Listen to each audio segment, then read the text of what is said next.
அனைத்து ஊடக நண்பர்களுக்கும் பத்திரிகை நண்பர்களுக்கும் வணக்கம். நீண்ட நாட்களுக்கு பிறகு உங்களை நாங்கள் சந்திக்கிறோம். இன்றைய தினம் தமிழக வெற்றி கழகம் ஆட்சி பொறுப்பேற்று முதன்முறையாக ஆளுநர் உரை சட்டமன்றத்திலே தாக்கல் செய்யப்பட்டிருக்கின்றது. இந்த ஆளுநர் உரையிலே பல புதிய திட்டங்கள் இடம்பெறும் என்று எதிர்பார்க்கப்பட்டது. ஆனால் எதிர்பார்க்கப்பட்ட அளவுக்கு எந்த திட்டமும் புதிய திட்டமும் இந்த ஆளுநர் இடம்பெறவில்லை. மாண்பு முதலமைச்சர் அவர்கள் டெல்லிக்கு சென்ற விஷயம் ஏற்கனவே பத்திரிகையிலே வெளிவந்த செய்தி. அந்த செய்தி தான் ஆளுநர் இடையிலே இடம்பெற்றிருக்கின்றது. அதேபோல் 2 நாட்கள் முன்பு மாண்புமிகு நிதியமைச்சர் அவர்கள் ஒரு வெள்ளை அறிக்கை வெளியிட்டார்.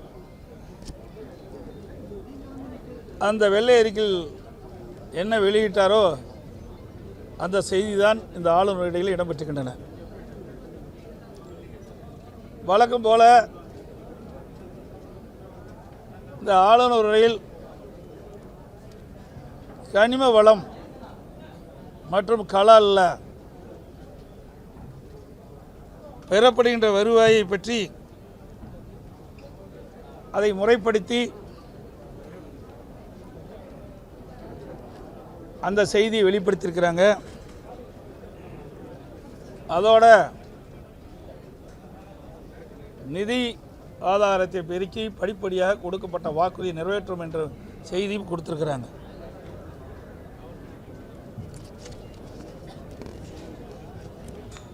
இன்றைக்கு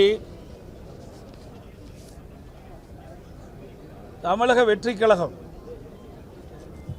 ஆட்சி பொறுப்பேற்ற பிறகு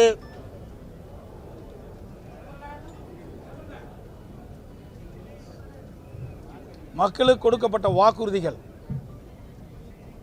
போதைப்பொருள் தடுக்கப்படும் என்றும் பெண்களுக்கு முழு பாதுகாப்பு அளிக்கப்படும் என்றும் சட்ட ஒழுங்கு காக்கப்படும் என்று மாண்புமிகு முதலமைச்சர் அவர்கள் தெரிவித்தார்கள். ஆனால் தற்போது அன்றாட நிகழ்வு சம்பவங்கள் மிகுந்த அதிர்ச்சி அளிக்கின்றது. இதுவரை சட்ட ஒழுங்கு காப்பதற்கு போதுமான நடவடிக்கை எடுக்கப்படவில்லை.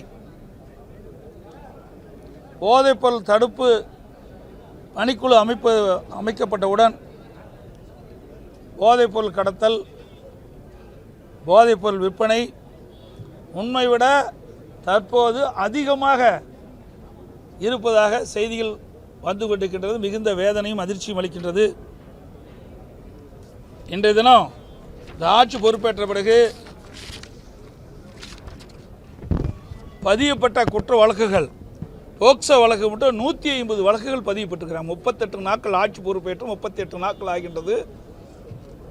இந்த 38 நாட்கள் டிவிக ஆட்சியில் 150 பாலியல் பெண்களுக்கு எதிரான பாலியல் குற்றங்கள் 126 ஆக 6 குற்றங்கள் பெண்களுக்கு இழைக்கப்பட்டது. அது பதிவு செய்யப்பட்ட வழக்குகள். அதோட இந்த ஆட்சியில் 38 நாட்களில் நடைபெற்ற கொலைகள் 130. ஆக ஆட்சி பொறுப்பேற்ற 38 நாட்களில் சட்ட ஒழுங்கு எந்த அளவுக்கு பாதுகாக்கப்பட்ட என்பதை நாட்டு மக்கள் தெரிந்து கொள்ள வேண்டும். ஆட்சிக்கு வருவதற்கு முன்பு வீரவசனம் பேசினாங்க. தமிழகத்தில் சட்ட ஒழுங்கு பாதுகாக்கப்படும், பெண்களுக்கு பாதுகாப்பு கொடுக்கப்படும், சிறுமிகளுக்கு பாதுகாப்பு கொடுக்கப்படும் என்றெல்லாம் வீரவசனம் பேசிய இந்த அரசாங்கம் இந்த 38 நாட்களுக்குள் இவ்வளவு வழக்குகள், பாலியல் குற்றங்கள் நடைபெற்றிருக்கின்ற வழக்குகள் இவ்வளவு இருக்குது, பதிவு செய்யப்பட்ட வழக்குகள். இந்த பாலியல் சீண்டலை தடுப்பதற்காக இந்த அரசாங்கம் சிங்கப்பெண் சிறப்பு படை ஒன்று அறிவித்தாங்க. அந்த சிறப்பு படைக்கு பாதுகாப்புக்கு இன்னொரு படை அமைக்க வேண்டிய சூழ்நிலை தான் இந்த ஆட்சியில் பார்க்கப்படுகிறது. அந்த அளவுக்கு சட்ட ஒழுங்கு சந்தி சிரிக்கின்ற நிலை பார்க்கப்படுகின்றது. அதேபோல் விவசாயிகளுக்கு தேர்தல் நேரத்தில் டிவிக்கு கொடுக்கப்பட்ட வாக்குறுதி அதை முழுமையாக நிறைவேற்றவில்லை. விவசாயிகள் மகிழ்ச்சியோடு இருந்தாங்க. விவசாய கடன் முழுவதும் தள்ளுபடி செய்யப்படும் என்று. அதற்கு மாறாக இந்த அரசாங்கம் தேர்தல் நேரத்தில் கொடுக்கப்பட்ட வாக்குறுதியை நிறைவேற்றவில்லை. தேர்தல் நேரத்திலே தமிழக வெற்றிக் கழகம் அதனுடைய தலைவர் கொடுக்கப்பட்ட வாக்குறுதி 5 ஏக்கருக்கு குறைவாக நிலம் வைத்திருக்கின்ற விவசாயிகளுக்கு அவர்கள் தொடக்க வேளாண் கூட்டுறவு கடன் சங்கத்தில் வாங்கிய பயிர்க்கடன் முழுமையாக தள்ளுபடி செய்யப்படும் என்ற அறிவிப்பை வெளியிட்டார். அதற்கு மேல் இருக்கின்ற நிலம் வைத்திருக்கின்றவர்களுக்கு அவர் வாங்கிய கூட்டுறவு சங்கத்திலே வாங்கிய பயிர்க்கடன் 50% தள்ளுபடி என்றார். ஆனால் 2 நாட்களுக்கு முன்பு ஒரு அறிவிப்பை வெளியிட்டாங்க. அதில் 75,000 ரூபாய் கூட்டுறவு சங்கத்திலே வாங்கிய பயிர்க்கடன் அந்த விவசாயிக்கு முழுமையாக தள்ளுபடி செய்யப்படும்.